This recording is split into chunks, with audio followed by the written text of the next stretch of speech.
Good morning.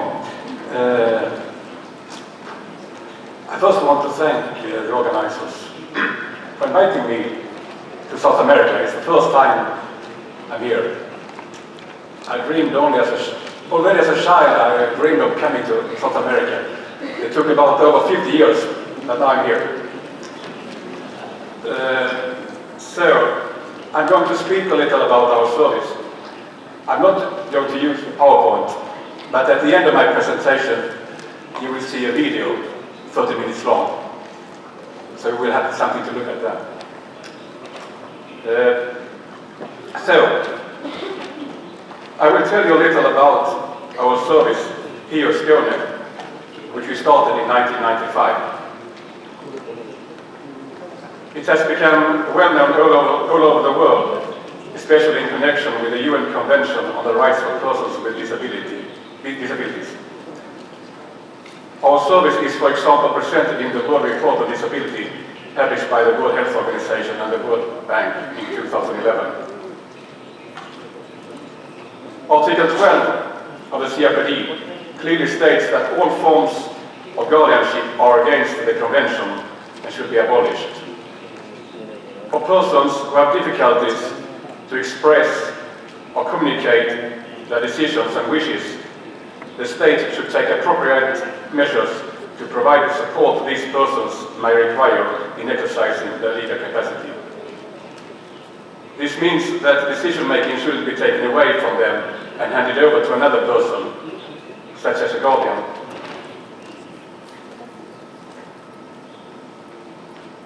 But remain with the disabled persons themselves, although they might need some help to express and communicate their decisions.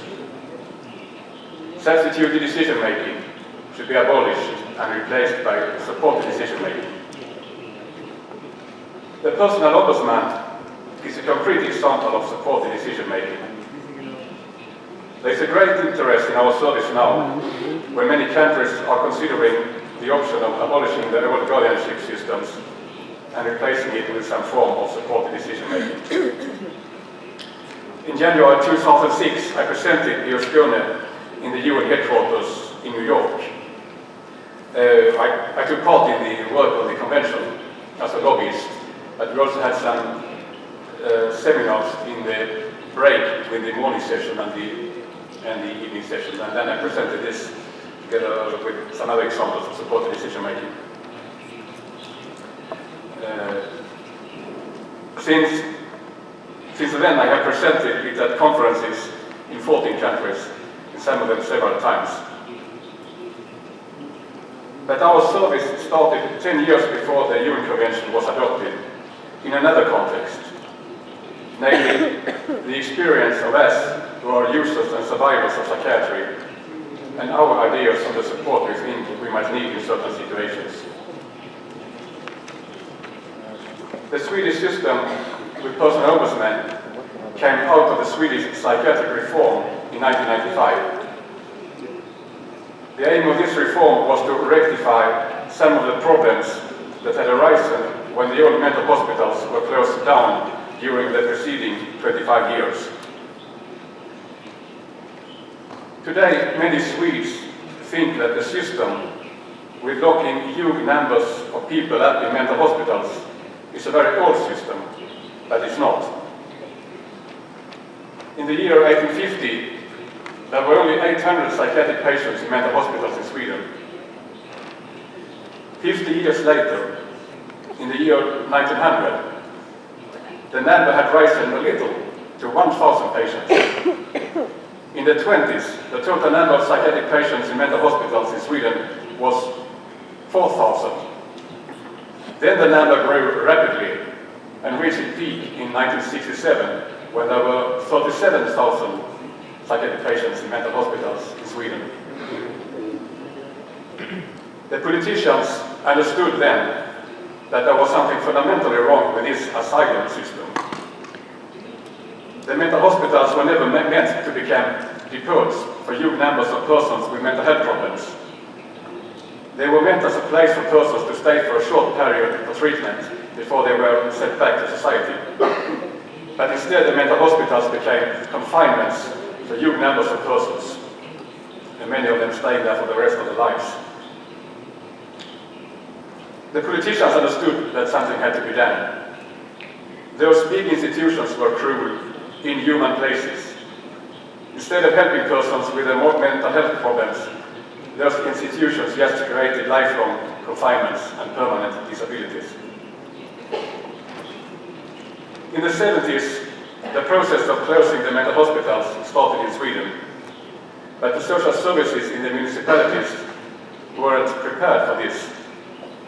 It took some years before the municipalities started to build new services for persons with mental health problems, now living in the community instead of isolated in asylums. In the 90s, the support systems for persons with mental hospitals were quite well developed in the municipalities, but still they didn't work very well. One problem was that the responsibilities of the health authorities and the social services weren't divided in a clear way. This meant that the two agencies sometimes did the same thing, for example running group homes, and thus overlapping each other. But it also often created a wide gap between the two agencies, where none of them took any responsibility at all, which meant that persons with mental health problems were left without support. The psychiatric reform of 1995 was meant to rectify these problems by clarifying their responsibilities. The committee preparing the reform had noticed that something essential was missing concerning the support persons with psychiatric problems received from society. The municipalities had developed quite good programs for housing, rehabilitation, supported employment and so on. But nevertheless, the support for persons with severe psychosocial disabilities didn't work very well. The parliamentary committee came up with the idea of something completely new, which they called personal ombudsman, or personal agent, which is shortened as PO. But they had only a very vague idea what this should be. They thought that there should be someone who could help persons with severe psychosocial disabilities to get what they needed and wanted, but not much more. In order to develop this new idea, the Parliament decided to finance 10 projects with personal ombudsmen in the course of 3 years. They discussed a lot about who should be the principals for those new services. Some thought it should be the government or the social services, but others that the service must be run by independent organizations to avoid the conflict of interest. The personal ombudsman were compared with lawyers who must be independent to be able to defend their clients. Because of these conflicting opinions, the Parliament decided that different models for the PO services with different principals running them should be tried during the project period 1995 to 1998. When I heard about this, I thought this was a good chance for us to develop a PO model of our own. I wrote an application for project funding, and our project was one of the 10 projects selected, although the National Health Board received hundreds of applications. Our project was one of 2 that had a service user organization as its principal.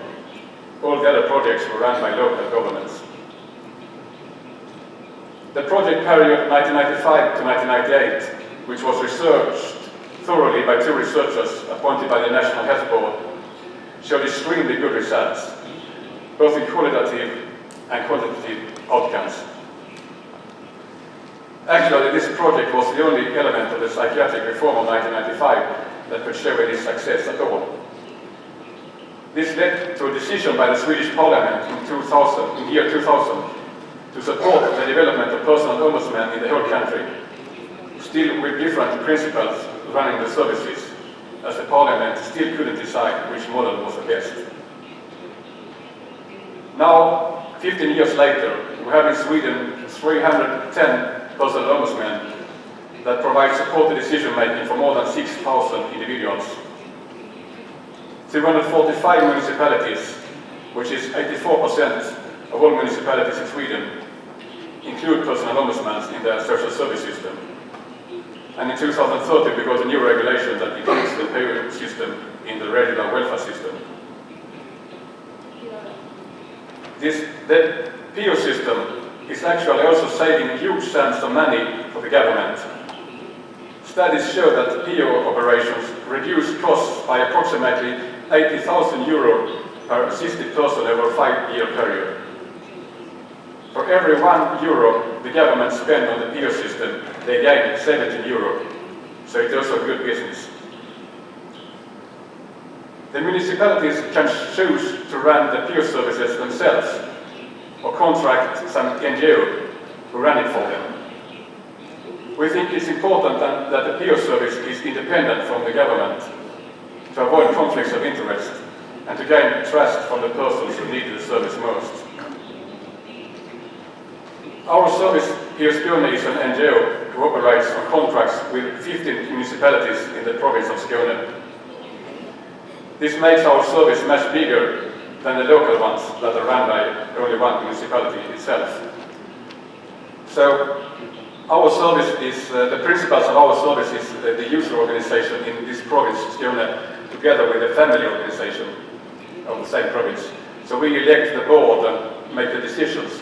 But then we have an employed one director, and about 15, 18, 50 to 20 personnel ombudsmen are professionals who are also employed by us. Usually they are former social workers who have to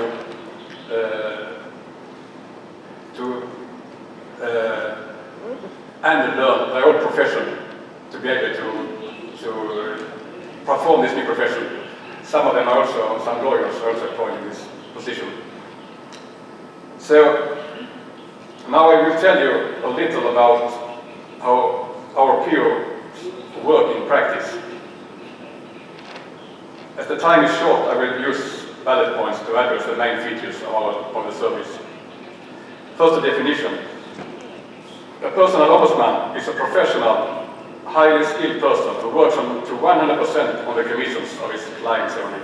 That is not 99% or 98%, 97%, it's 100%.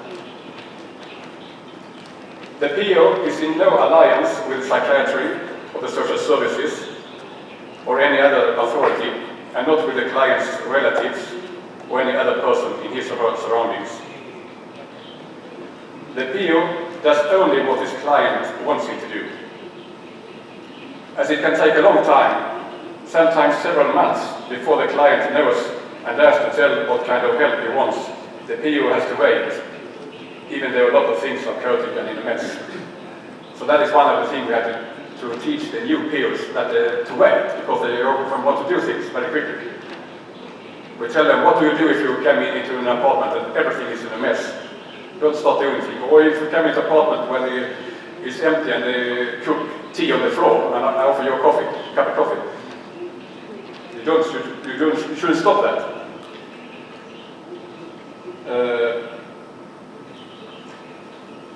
And our service, this PO Skåne, compared with other services with personal ombudsmen, we are especially focused on persons with mental health problems of the most difficult kind. So we are focusing on them, and with that I mean persons who live in a symbolic world of their own, or who live barricaded in their apartments, or who live homeless in the streets.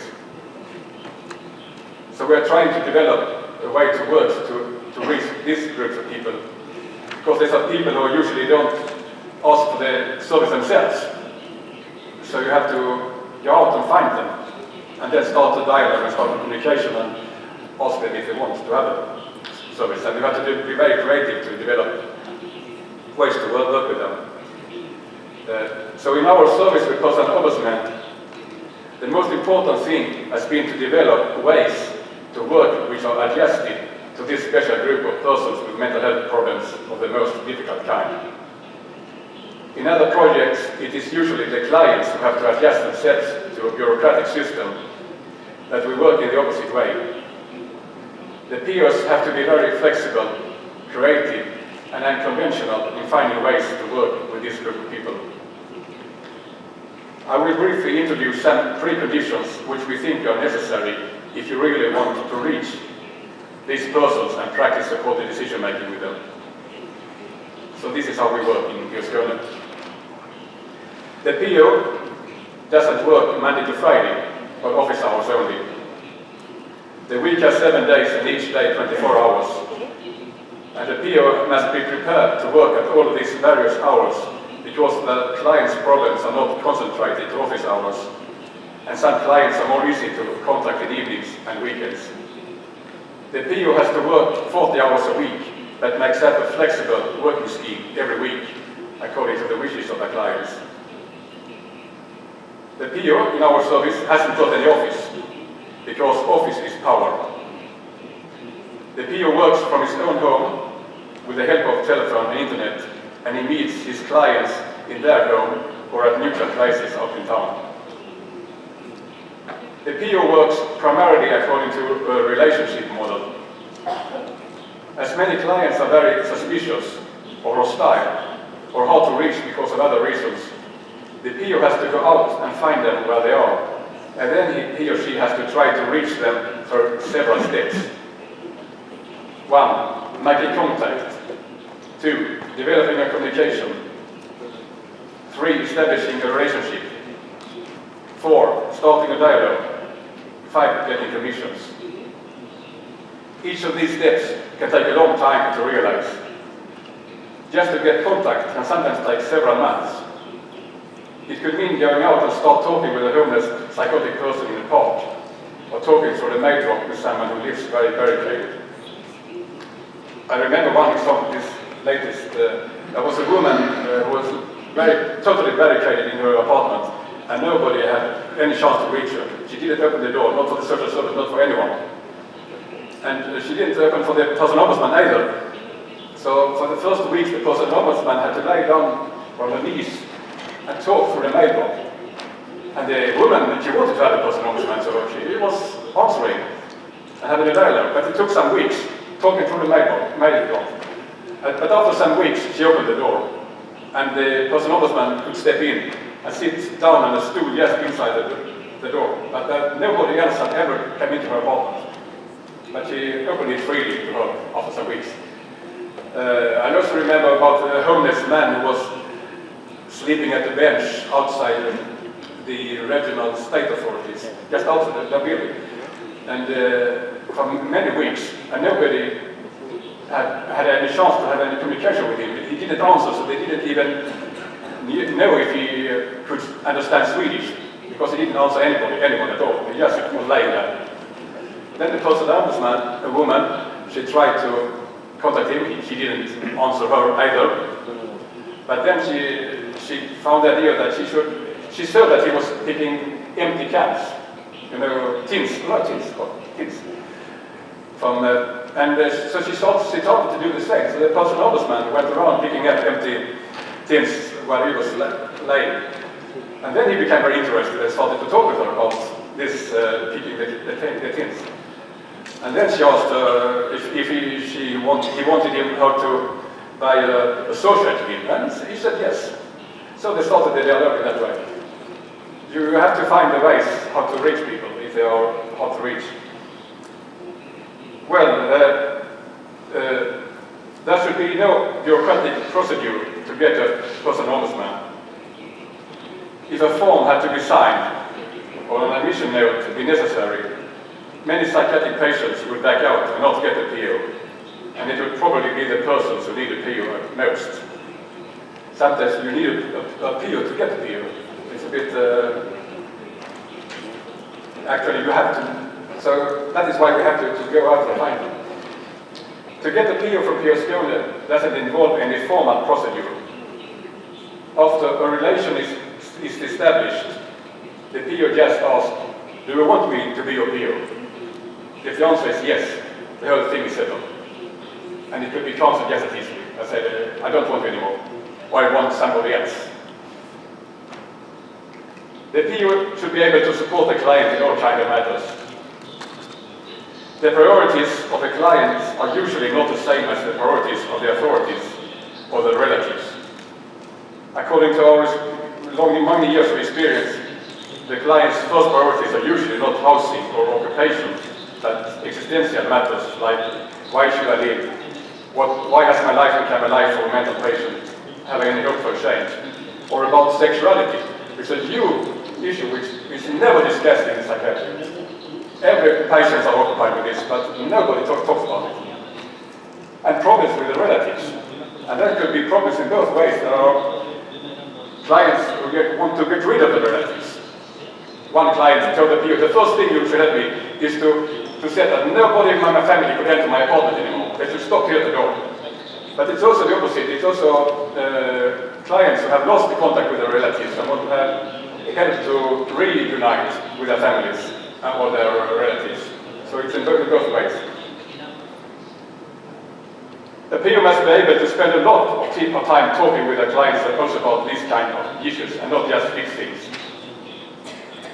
A PO should be well skilled to be able to argue effectively for the client's rights in front of various authorities or in court.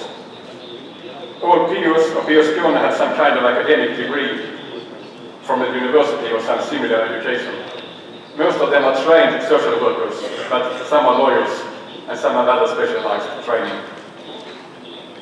The client has the right to be anonymous for the authorities. If he doesn't want his PO to tell anybody that he has a PO, this must be respected. PO still gets money from the municipality for the service, but there's a paragraph in the contract that says that the PO could deny to tell the name of the client to the municipality. The PO doesn't keep any records. All papers belong to the client.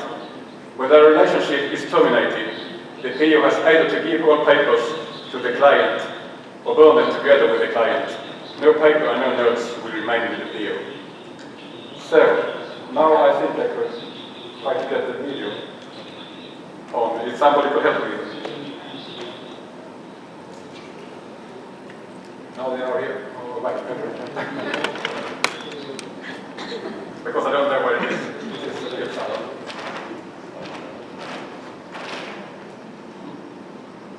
I think there's bara sätta en video om det.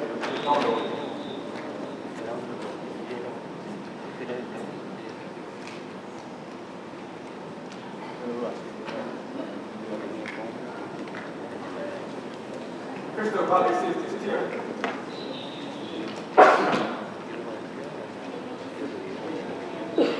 I have it.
Fantastic people all the time.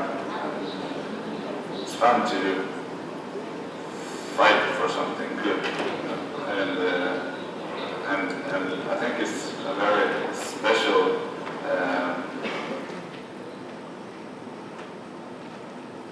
learning.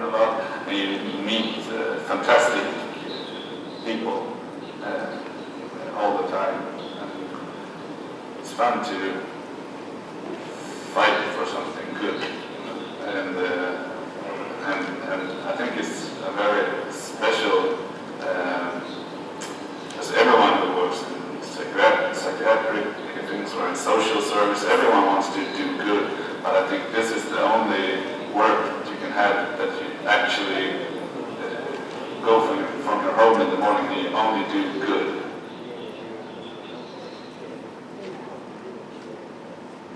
My name is Jesperson.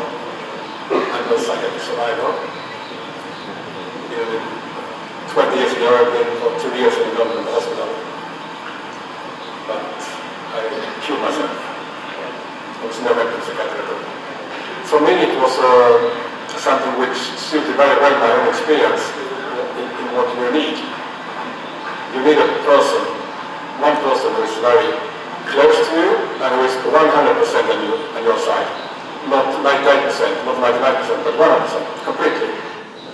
The personal ombudsman system is a system where persons, professionals, help persons with a history of mental illness to achieve their goals in the community or in their life, actually. The persons with a history of mental illness choose which changes they'd like to make in their lives, and our mission is to support them to reach their own life goals. Someone would like to change their housing situation, their working environment, their family situation. Some persons would like to have a loved one, to start a family. Someone would like to have friends. Some persons do have a problem with banks or authorities who need to have legal issues sorted out. That's why we're there. I'm that kind of person who have a hard time to ask people for help. So I felt very strange when I called Hans Jesperson, who's my personal man, on this. I got contact with him through, I was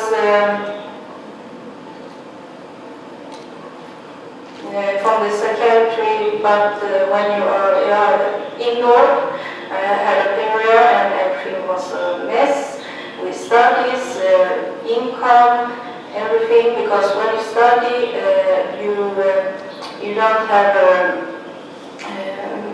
you don't have income from the social society system, because you only get money for those days you should be in work. But when you are studying and working on hours, you don't know for many days when you go to work. So practically I don't have any income at all when I'm studying and work at the same time. So I ran out of money and I needed help to guide in the system of how to do. You have been so helpful to me. He follows me if I have an appointment, if there is anything I can tell him, and he will assist me to the government or the places that I've been going. So it has been good help. And actually when I was so down and I was at the hospital, he came around. He asked you, how do you feel? How are you doing here? Do you think it's quite okay for you to be here? I mean, he's there for me when I need him. If anything, I can turn to him and he will help me. There is no formal way to get them here as an ombudsman. Usually they try themselves to reach out, to find people. They go out and find them on the streets. And they have sometimes a long period when they just connect. And then at that one moment they ask this person if you want me to be your peer, the personal ombudsman. And if this person say yes, it's settled. And then the peer starts getting commissions from this client. Which could be what this person wants to have, what kind of help he or she wants to have. Which could be just everything. From having problem with the relatives, want to have friends, want to have something to do, want to have no medicines anymore.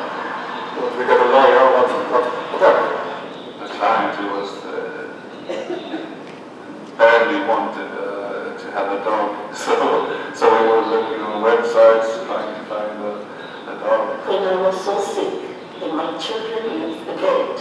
I couldn't go because I was really down. He took me there and bought the baby, and they brought it home for me. So for me, it has been very much helpful to me that I can trust and rely on me if I'm in need. I'm not appointed by the city council.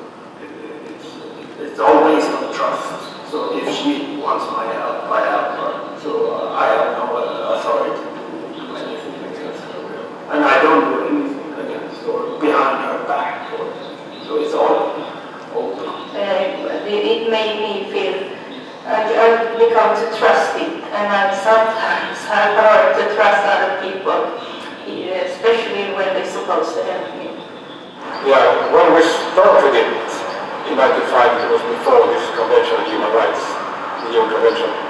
So it was out of another context, but we had already from the beginning, one of the starting point was that we should change the power balance between the clients and people around him or her, because this person is also down, put down, and they have always people around them, like family members, psychiatrists, nurses, social workers. Sometimes they are in a meeting and they are alone and there are 10 people who tell them, him or her, what he should do.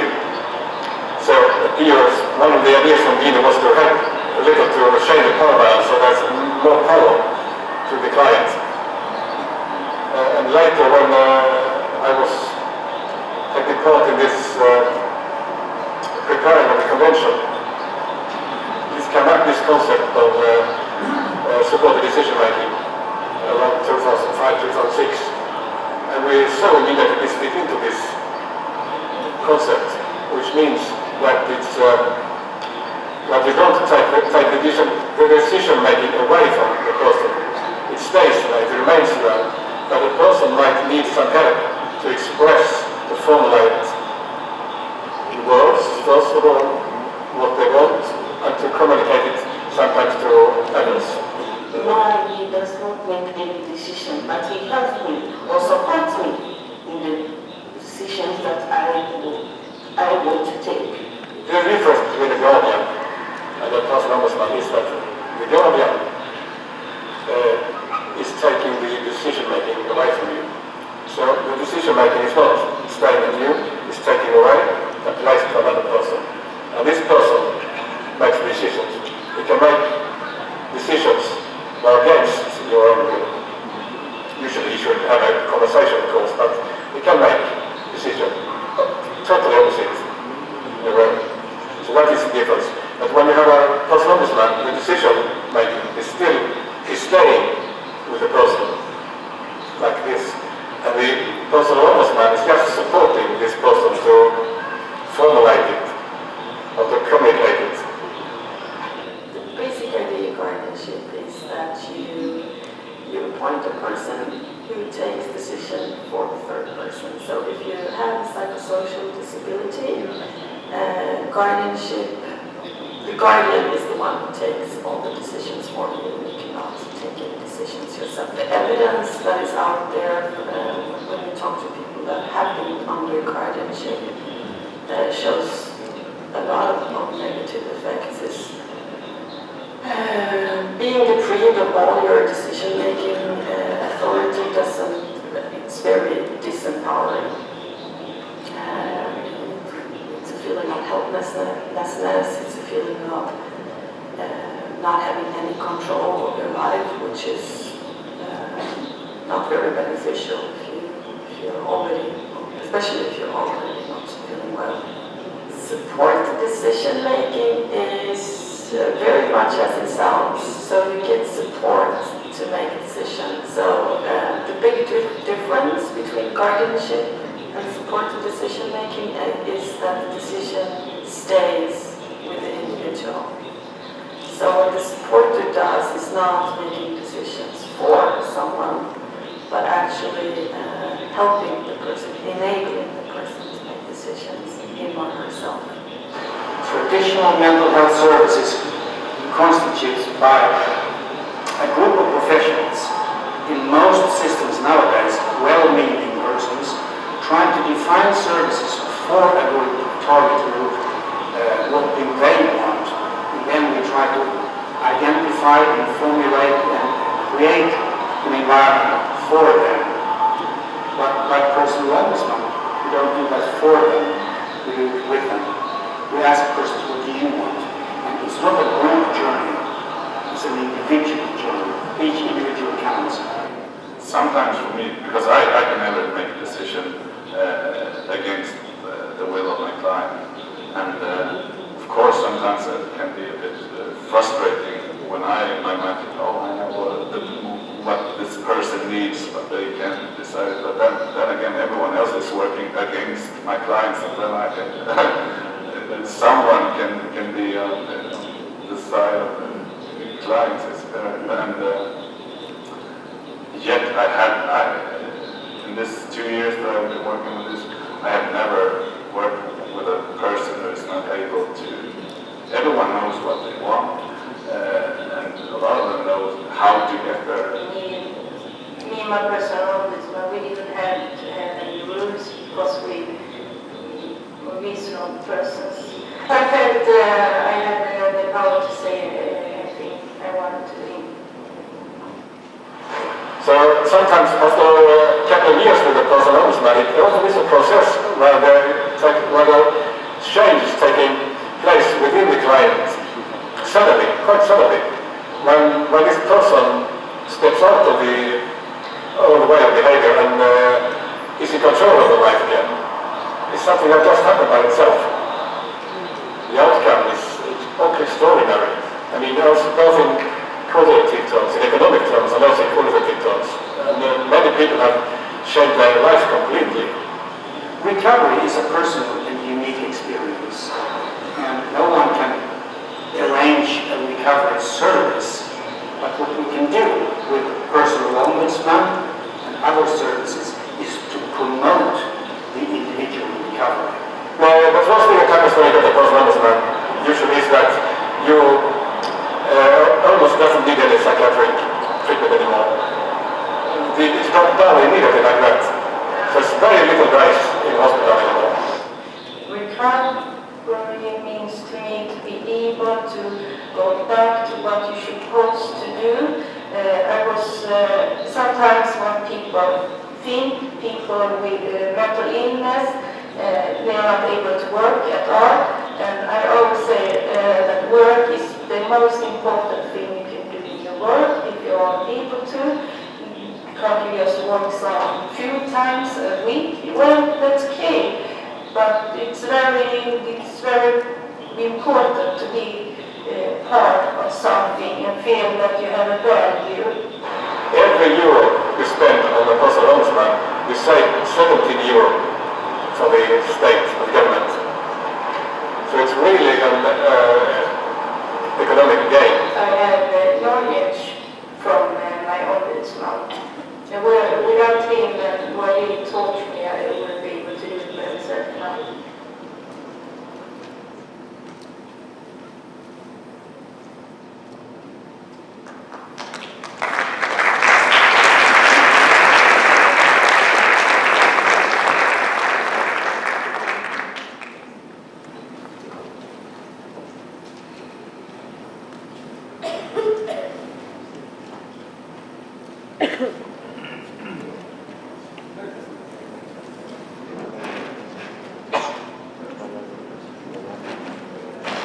So now it's time for some questions.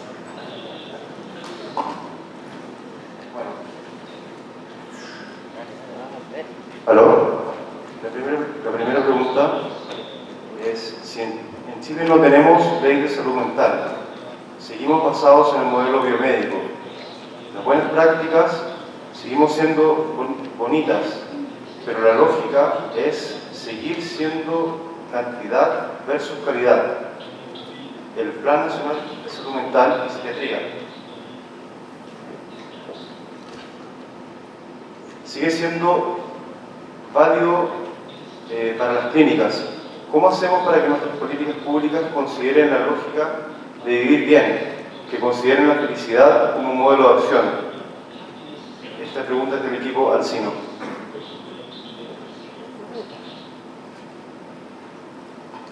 Well, I didn't really understand what you should do.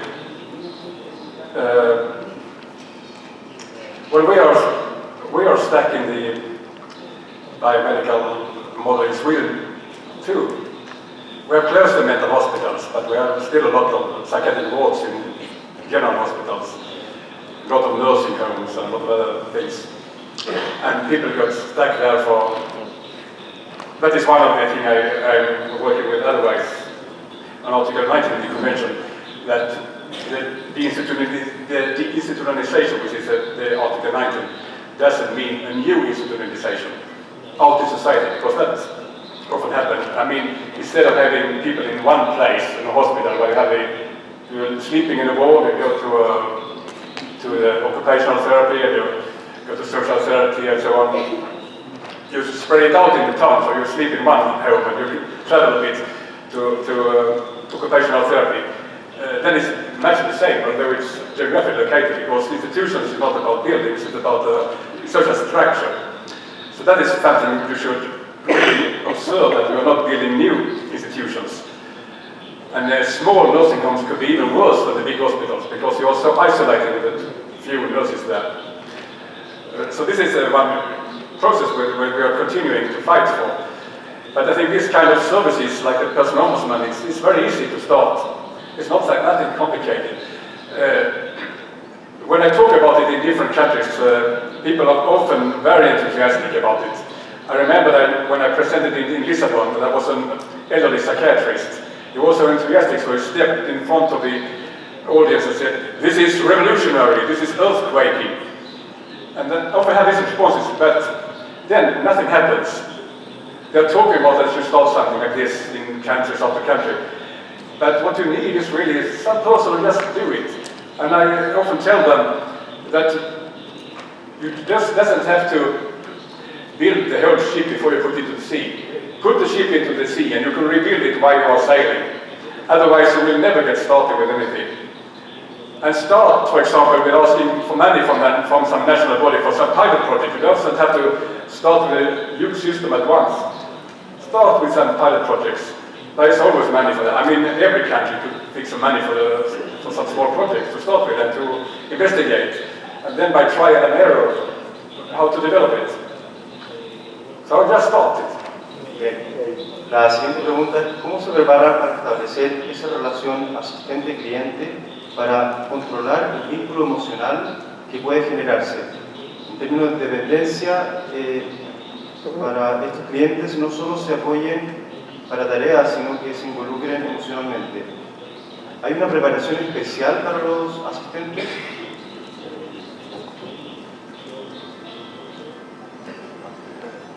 Well, we have a training for the peers. There is training you can go for in Sweden, but we haven't used that. We are training them ourselves. The most important thing is to unlearn their own profession, so they're not going to work as continuous social workers. But I must say, because people also often ask if it's hard to get people who will work as a personal ombudsman, but it's not. It's really a lot of people who ask for this. And well, it's women, so we try to get more men into it. But, and they often say like this is the way what I dreamt of when I started studying as a social worker when I was young. But I was never able to work in this way, because I was put into the bureaucratic system instead and was just dealing with decisions about money and that sort of things, very bureaucratic things. But this is the way I wanted to work from the beginning. So this is really what the people who are social workers, many of them have this dream or the vision that this is the way they will work with people. So it has been quite easy, and usually it's women who are around 40, and they also say that now my children are teenagers grown up, so it's more easy for me to be more flexible in the work time and so on. La siguiente pregunta es, it's actually in English. Yeah, okay. ¿Hay algún tipo de, are there any types of assistance a PO is by law obliged to refuse assisted suicide request, for example? if the PO is,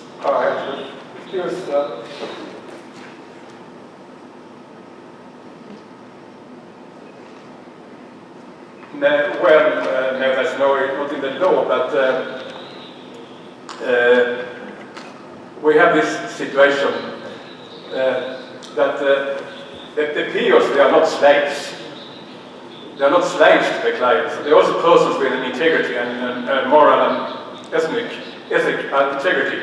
So they shouldn't do things which they don't like themselves. I mean, for example, if a client asks the PO to have sex with them, of course they could refuse that.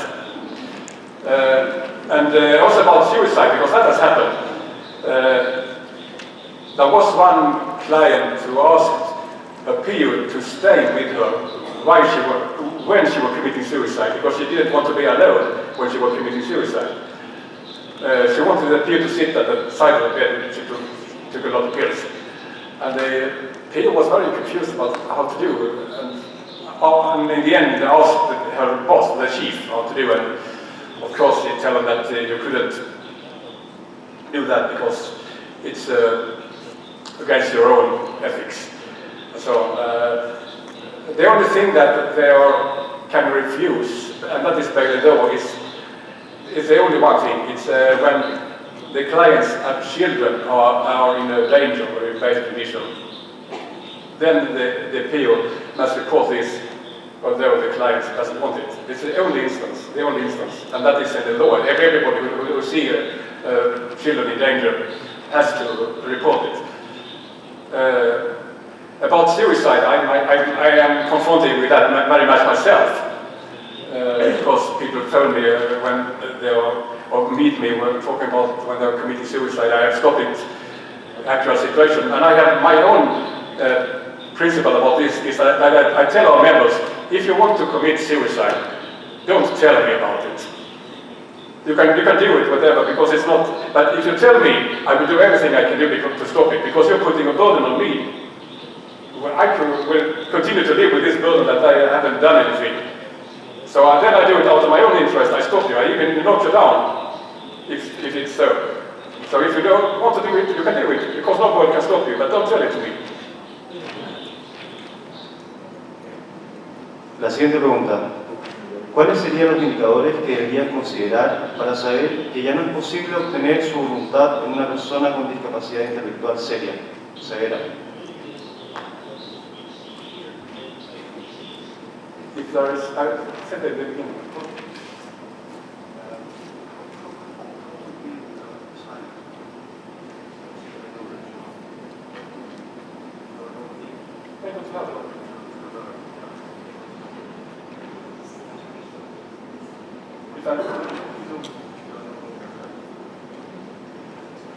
Well, in that situation, we don't have the, no.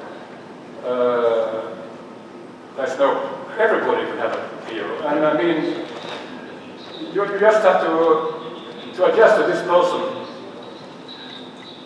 I mean, I am myself doing the same work. I've been working in our organization for 30 years, supporting thousands of people with mental health problems, and I have met many very extreme cases. People that you hardly can understand anything at all what they are talking about. I mean, they're talking about things and you are listening and you are trying to have a conversation, but you don't understand it. But still it works. I talk with people, sometimes I'm dialogue with people who I don't understand what we are talking about, but we are talking about it. But usually, usually people there's something that you can develop a dialogue. And I also have the experience of people who have been totally psychotic, talking like this out in the blue. But when we are sitting talking for 20-25 minutes, they are starting to go down and speaking very normally. So if you just continue the dialogue, even if you in the beginning doesn't know what you are talking about, then after some while, this person starts to relate to you and start to talk very normal. So I have never been in a situation where you couldn't have a dialogue with people. And even the people who are in the most severe state, they usually know very well what they want. They usually always also know why they have this problem. They know that it's not a biological disease. They know what kind of traumas and so on. They can tell a story. All of them know about it. So I don't think that it's a situation where you cannot have a peer. No. La siguiente pregunta. ¿Cuánto tiempo dura la relación entre el cliente y el ombudsman? ¿En algún momento del vínculo hay un esfuerzo para juntar al cliente con su familia o amigos para que el PO se desvincule? Yes. Yes. But it's very different. Sometimes it's not very long time, some months, but sometimes it's several years. But when they terminate the relationship, of course they do, because otherwise there will be new clients. They usually tell this person that you're welcome back whenever you want.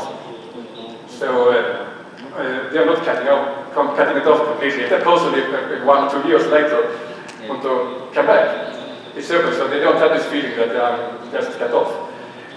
But what happens usually is that, as I also tried to say in the video, is that persons themselves change their life after a while. I mean, it's a very big therapeutic instrument is that you have just somebody who is on your side, because you have the experience that everybody is against you. So just to have somebody who's on your side, that means a lot in itself. And people after a while, when they see that they have starting to have control of their life, I mean, they see that things are going in the right way and not in the wrong way as they did before, they start to take control of their lives themselves. And usually they see after, for example, 2 years or so, a moment when this person really steps out and takes control of the life. We had, for example, one homeless man who was living outside the central station in Malmö under a tree. And he was very hard to contact. And the PO found out that he had a daughter, which he wasn't allowed to meet because his wife were very afraid of him because he was dangerous, he felt. So she first arranged a meeting with them. She helped the man to get on the parent course, training for parents. So he was training him as a parent, to be a father. And she made agreements with the mother of the child that he could meet together. And he asked her about his interest, and he was interested in fishing. So we had to come into a fishing club to start go out with boats and fishing in the sea. And then suddenly he just left the old behavior and lived a life of his own and didn't need anymore the PO. That is what often happened. La siguiente pregunta. ¿Cómo se cuida la salud mental del PO?